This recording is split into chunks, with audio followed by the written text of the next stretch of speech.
So hello guys, welcome back to my channel. तो दोस्तों, इस वीडियो में बात करने वाले हैं कि बैंक निफ्टी किस तरह से परफॉर्म कर सकता है ट्यूसडे को। जैसा कि आपको पता है, मंडे को हमारी मार्केट बंद रहेंगी क्रिसमस की वजह से। फिर निफ्टी की एक्सपायरी भी होगी। फिर निफ्टी की एक्सपायरी का वीडियो मैंने ऑलरेडी कल डाल दिया था, तो ये आप जाके देख सकते हैं। इस वीडियो में स्पेसिफिकली बात करेंगे बैंक निफ्टी के बारे में। कहीं ना कहीं लास्ट वीक की बात करते हैं। सबसे पहले लास्ट वीक मैंने आपको बताया था कि मार्केट में अभी सेलिंग करने की इतनी जल्दी मत करो, मार्केट में एक पैटर्न बनने दो। कहीं ना कहीं मैंने आपको पैटर्न कुछ दिखाए भी थे लास्ट वीक। अगर आपको याद हो, मैंने आपको ये पैटर्न दिखाया था लास्ट वीक कि कैसे ब्रेकआउट के बाद ये इनसाइड कैंडल का पैटर्न बनता है, उसका लो ब्रेक होता है और फिर मार्केट नीचे जाता है, और मार्केट ने वही किया। अब क्या हुआ है, अब मार्केट ने इस वीक सेम पैटर्न हमारा बना के हमें दे दिया है। तो अब यहां से हमारे को सेलिंग देखने को मिल सकती है। और जैसा कि मैंने आपको पहले भी कहा था, वीकली चार्ट पे अगर आप देखोगे तो मार्केट में ये वाला जो हमारा ब्रेकआउट जोन था, हमारा पहले हाई ये था, उसके बाद मार्केट ने इसको कोशिश करी, लेकिन फाइनली मार्केट ने ब्रेकआउट करा। अब मार्केट को इसको रिटेस्ट करके ऊपर जाना चाहिए। मार्केट अगर यहीं से ऊपर जाता है तो थोड़ा सा अनहेल्दी हो जाएगा, लेकिन नॉर्मली ऐसा ही होता है प्राइस एक्शन में, मार्केट इसको रिटेस्ट करने आना चाहिए। प्लस एक चीज और की मार्केट में चल रहा है बिल्कुल दिसंबर एंड, और यहाँ पे क्या होता है, नॉर्मली जितने भी पोजीशन होल्डर होते हैं वो अपनी पोजीशन थोड़ी हल्की करके जाते हैं, जो भी बड़े इन्वेस्टर्स होते हैं, लाइक बड़े लोग होते हैं। तो कहीं ना कहीं मार्केट सेलिंग की साइड ही आता है इस पॉइंट पे। अगर आप पीछे के भी चार्ट पे हिस्ट्री में भी देख सकते हो, उसके बाद एक रैली आ सकती है बजट से पहले। लेकिन अगर मैं बात करूं, अब देखो ये पैटर्न जो मैंने आपको बताया ये एक्टिव कब होगा इसकी बात करते हैं। लेकिन अगर मैं दिखाऊं आपको कि डेली चार्ट पे अगर आप फॉलो करते थे, तो डेली चार्ट पे मैंने आपको बताया भी था लास्ट वीक कि डेली चार्ट पे भी अगर ये पैटर्न बनता है तो आप यहाँ पे पोजीशन बना सकते हो। अब देखो डेली चार्ट पे कहाँ पोजीशन बनाए, ये देखो यहाँ पे जब मंडे की कैंडल बनी तो यहाँ पे पैटर्न बन गया था। मैंने आपको डेली एनालिसिस वाले वीडियो में बताया भी था। इसका लो ब्रेक होता तो आप आराम से एंट्री कर सकते थे पोजिशनली, और ये स्टॉप रख सकते हैं आप इसका। और आपको यहाँ पे 1:2 1:2 मतलब ऑलमोस्ट अगर आप देखोगे यहाँ से 47,700 से मार्केट 47,000 तक गया है। मतलब ऑलमोस्ट यहाँ पे आपको 700-800 पॉइंट जो हमने बात करी थी कि इस जोन तक मार्केट आ सकता है, उस जोन तक आया मार्केट। इस तरह से आप फायदा उठा सकते हो। लेकिन वो ये कि लोग क्या करते हैं, जब मार्केट चल रहा होता है लोग भूल जाते हैं इन पैटर्न्स को। ये बहुत ही सिंपल से पैटर्न्स होते हैं, आपको ये फॉलो करने ही चाहिए। अब हम बात करते हैं आगे की, आगे क्या हो सकता है। देखो सबसे पहले जैसे मैंने आपको दिखाया, वीकली चार्ट की बात कर लेते हैं। वीकली चार्ट पे मैंने आपसे सीधी सीधी बात करी कि मार्केट में ये ब्रेकआउट है, इस जोन तक आना चाहिए मार्केट में। तो क्या अब हम इस जोन के लिए, ये जो हमारी इनसाइड कैंडल है, ये पैटर्न एक्टिव कब होता है, ये पैटर्न एक्टिव तब होता है जब मार्केट में या तो इसका हाई ब्रेक हो या इसका लो ब्रेक हो। हाई ब्रेक होगा तो बाइंग की साइड ऑब्वियसली एक नया ऑल टाइम हाई देखेंगे हम, जिसके चांसेस मुझे थोड़े बहुत कम लगते हैं। एक बार मैं यहाँ पे ग्लोबल मार्केट्स भी खोल लेता हूँ कि एसजीएक्स निफ्टी, वैसे तो ग्लोबल मार्केट सब बंद रहेंगे नॉर्मली कुछ दिनों, लेकिन फिर भी हम एक बार खोल के देख लेते हैं एसजीएक्स निफ्टी जो फ्यूचर्स है इनका। उसके हिसाब से 21,420, मतलब अगर मैं अभी निफ्टी देखूँ तो निफ्टी में अभी 21,343, मतलब 50-70 पॉइंट का गैप अप दिख रहा है। लेकिन अब अगर आपको पता है मंडे भी मार्केट है, मंडे बंद रहेगा तो कहीं ना कहीं थोड़ा डीके होगा, क्योंकि हमारा मंडे को बंद है। तो कहीं ना कहीं मार्केट गैप अप या गैप डाउन ही, फ्लैट की ही उम्मीद है मेरे को। और ऐसे केस में जब ग्लोबल मार्केट्स बंद होते हैं तो मार्केट में ज्यादा मूवमेंट नहीं आता, तो वो भी थोड़ा ध्यान में रखना। लेकिन प्रॉफिट बुकिंग हो सकती है, क्योंकि प्रॉफिट बुकिंग हुई नहीं है काफी अच्छी खासी रैली होने के बाद। ठीक है, तो इसकी पोजीशन कब बनेगी अगर हमें पोजीशन बनानी है। देखो नॉर्मली ये पैटर्न तब एक्टिव होता है जब लो ब्रेक होता है, मैं आपको बोलूंगा। अब इसके लो के साथ कहानी ये भी है, अगर आप इन दोनों कैंडल का लो देखो तो ऑलमोस्ट सिंक कर रहा है अपना, तो कहीं ना कहीं ये टूटेगा तो एक बड़ा बॉल आ सकता है, क्योंकि यहाँ पे काफी लोगों के ऐसे लेट होंगे। लेकिन हम क्या करेंगे, हम ये नहीं करेंगे, हम इससे पहले ही पोजीशन बना लेंगे। क्योंकि अगर हम इस लो की वेट करेंगे तो हमें 46,950 से 46,375, मतलब ऑलमोस्ट 600 पॉइंट मिलेंगे।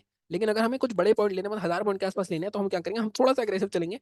अब एग्रेसिव कैसे चलना है, जब मार्केट में इसकी क्लोजिंग के नीचे 30 मिनट क्लोज की कैंडल क्लोज हो जाती है, ये वाली कैंडल की, सॉरी क्लोजिंग ही है रेड कैंडल। तो इस कैंडल की क्लोजिंग के नीचे जब 30 मिनट की कैंडल कोई क्लोज हो जाएगी इस तरह से, उसका लो ब्रेक होगा, तभी हम पोजीशन बना लेंगे। या फिर अगर हमें 1,000 क्वांटिटी डालनी है मान लो, तो हम 500 क्वांटिटी वहां डाल सकते हैं।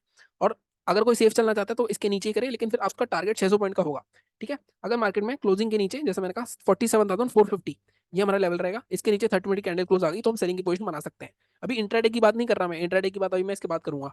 ठीक है, तो आप यहाँ से इजीली 46,375 तक का, मतलब ऑलमोस्ट हमें 1,000 पॉइंट के आसपास पोजिशनल ट्रेड मिल सकता है एक। तो मैं भी इस पर फोकस करूंगा, मैं सोच रहा हूँ कि मैं भी पोजीशन बनाऊँ इसमें। मैं आपको बता दूंगा, और टेलीग्राम चैनल ज्वाइन कर लेना, वहाँ पे मैं आपको अपडेट्स देता ही रहता हूँ। मतलब जो भी मेरा प्रॉफिट होता है डेली का, उसका कल भी मैंने वीडियो डाला था, बता दिया था। अब बाइंग कहाँ करनी है, अब देखो बाइंग का सीधा सा सिंपल सा फंडा है। जब तक मार्केट हमारा इस ऑल टाइम हाई के ऊपर, मतलब 48,183 जो भी ऑल टाइम हाई है उसके ऊपर 13 मिनट की कैंडल क्लोज नहीं करता, मतलब सस्टेन हो जाएगा, तब हम बाय करेंगे। यहाँ से मार्केट वंडर्स कर सकता है, यहाँ पे आपको हो सकता है 2 ही दिन में 2,000 पॉइंट मिल जाए। तो टारगेट आप कैसे रखोगे इस केस में, लॉजिकल टारगेट रखेंगे हम, लॉजिकल टारगेट नहीं रखेंगे। 48,183 के ऊपर अगर 30 क्लोजिंग मिलती है, उसका हाई ब्रेक होता है, तब आप पहला टारगेट रखोगे 48,500 के आसपास होना चाहिए। लेकिन हम कम से कम 800 पॉइंट तो लेंगे कम से कम इसमें, लाइक 49,000 तक का टारगेट रखोगे आप पहला। 48,850 या 90 तक। अब निकलना नहीं है बीच में, कभी आपको लगे 500 के पास प्रॉफिट बुक कर लो आधा, लाइक 500 आ जाता है, अगर मान लो 183 के ऊपर 550 600 तक आ गया, आपको लग रहा है मार्केट नीचे आ जाएगा, आप आधा प्रॉफिट बुक कर लो, लेकिन पूरी पोजीशन मत निकालना। क्योंकि 2,000 पॉइंट की रैली भी कर सकता है, क्योंकि फिर से जब न्यू बायर्स एंटर होंगे इसमें, तो एक बड़ी लाइक रैली देखने को मिल सकती है आपको।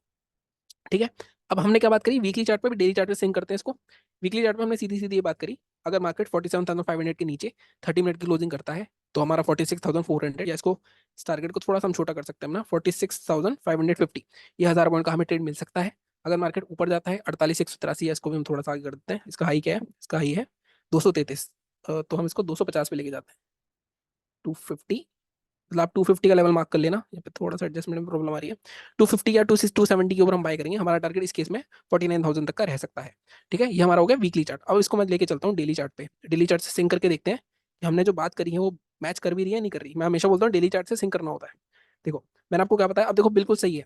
ठीक है, मार्केट में देखो ये एक कंसोलिडेशन जोन था, ब्रेकआउट हुआ, यहाँ पे मार्केट ने देखो होल्ड करा, फिर मार्केट नीचे भी गया, लेकिन मार्केट में फिर से बायर्स आ गए, तो अब दोबारा इसके नीचे आएगा। डेली चार्ट पे भी अगर आप ध्यान से देखो, ये रेंज बनी थी, मार्केट इसके बाद इस रेंज को तोड़ा, मार्केट ने ये वाली जो रेंज थी तोड़ा, ऊपर गया, रिटेस्ट करा, रेड कैंडल बनाई, तो इसका ये निकलता है, तो मार्केट को यहीं तक आना चाहिए, नॉर्मली लॉजिकल टारगेट है बिल्कुल। तो बिल्कुल ठीक है, डेली से सिंक हो गया हमारा। सेलिंग का लेवल, बाइंग का लेवल 48,200, बाइक का लेवल बिल्कुल ठीक है। 5 या 6 दिन लगातार मार्केट ने इसको रेसिस्टेंस करा है। रेसिस्टेंस ब्रेक होगा तो 46,950 तक का आपका आराम से टारगेट आ जाएगा। तो बहुत ही लाइक एक्यूरेट एनालिसिस लग रही है मुझे, लेकिन वही है कि इसमें यहाँ पे सेलिंग में थोड़ा सा रिस्की हो सकता है, तो आधी क्वांटिटी डाल लेना। अगर कोई सेफ चलना चाहता है, सेफ चलना चाहता है कोई और ज्यादा, तो वो इसके नीचे कर सकता है, लेकिन इसके नीचे आपके टारगेट 400-500 के ही बचेंगे, ये याद रखना। ठीक है, ये बात होगी हमारी वीकली की भी होगी बात, डेली की भी होगी। डेली पे भी और कुछ नहीं देखना, ऑब्वियसली हमें नहीं देखना। अब हम चलते हैं सीधे इंट्राडे के चार्ट पे। तो इसके लिए सबसे पहले हम कर देते हैं इसको डिलीट, और चलते हैं अब हम 15 मिनट के चार्ट पे। हमें अगर इंट्राडे में ट्रेड करना है तो हमें किस तरह ट्रेड करना है? देखो, मार्केट में क्या हो रहा था, मार्केट में एक ये मार्केट ने रेंज बना रखी थी। ठीक है, इस रेंज को अगर आपको याद हो, एक्सपायरी में जो बड़ा फॉल आया था वहां पे हमने बताया भी था आपको। मार्केट में ये रेंज चल रही थी नॉर्मली पहले 15 मिनट के चार्ट पे। ये देखो मार्केट क्या कर रहा था, बार बार इस रेंज के बाहर निकलने की कोशिश कर रहा था, फिर अंदर आ जाता था, फिर नीचे जाने की कोशिश कर रहा था, फिर इसी रेंज में आता, फिर इससे बाहर निकलने की कोशिश करी, फिर मार्केट अंदर आ गया। मार्केट ने जब फाइनली तोड़ा एक्सपायरी पे, मैंने आपको टेलीग्राम पे इमेज भी बनाई थी, तब मार्केट में पूरा गैप फिल हुआ बहुत बड़ा। आई थिंक उस दिन काफी दिनों बाद 1,000 पॉइंट का हमें फॉल दिखा था बैंक निफ्टी में, और बहुत बड़ा अच्छे पैसे कमाए होंगे, हमने भी 6,500 रुपये कमाए थे। ठीक है, इसके बाद मार्केट ने बिल्कुल एग्जैक्ट इसी जोन से, कहाँ से, ये जो गैप फिलिंग थी इस जोन से मार्केट में सीधे सीधे बाइंग आ गई। जितने भी शॉर्टर्स थे इस जोन के आसपास शॉर्ट करने की सोची होगी लोगों ने, शॉर्ट तो हुआ, तो मार्केट फिर से इसके अंदर आ गया। अब अगर इस ध्यान से देखो तो इस रेंज के मार्केट बाहर नहीं निकल पा रहा। अब यहाँ पे देखो, इस रेंज को मैं थोड़ा एक्सटेंड कर देता हूँ। ठीक है, इस रेंज के अंदर मार्केट ने फिर से अंदर आया, लेकिन मार्केट ने क्या करा, अपर रेंज को फिर से टच करा, फिर बाहर निकलने की कोशिश करी, फिर अंदर आ गया, फिर से लास्ट में जो बंद हुआ है, लास्ट में अगर आप देखो इसके अंदर बंद हो जाता, तो थोड़ा सा मैं कहता कि मार्केट थोड़ा साइड हो सकता, लेकिन मार्केट फिर से बिल्कुल क्लोजिंग पे एंड पे बंद हुआ है। तो कहीं ना कहीं सेलर्स ने इसके बाहर निकाल दिया है। अब क्या क्या सिनारियोस हो सकते हैं इसके बारे में बात करते हैं इंट्राडे के लिए। सब कुछ एक बार मैं डिलीट कर देता हूँ दोबारा से। अभी हम सिर्फ बॉक्स रखते हैं इतना। ठीक है, इसको हटा देते हैं, इस बॉक्स को हम एक्सटेंड कर देते हैं।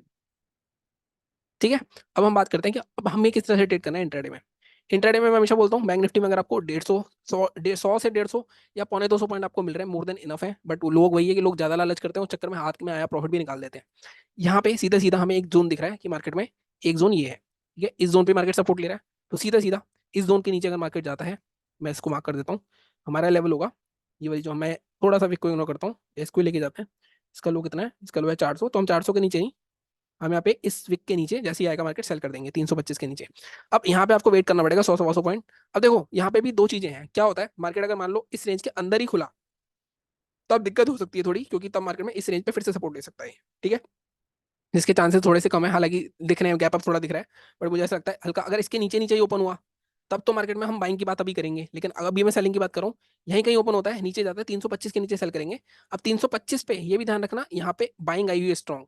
तो मैंने आपको हमेशा बताया, देखो जैसे मैंने आपको पैटर्न बताया तीन, एक तो यही वाला पैटर्न है, हैमर, या फिर इंगल्फिंग या इनसाइड कैंडल, वो पैटर्न मैंने, तो आप यहाँ पे बाय भी कर सकते हो। अगर इसके नीचे निकल गया मार्केट 325, तो टारगेट आपके कितने रहेंगे, टारगेट के लिए आप जाओगे, इसके बाद सीधे सीधे टारगेट हमारे पास आ रहा है 47,029 का।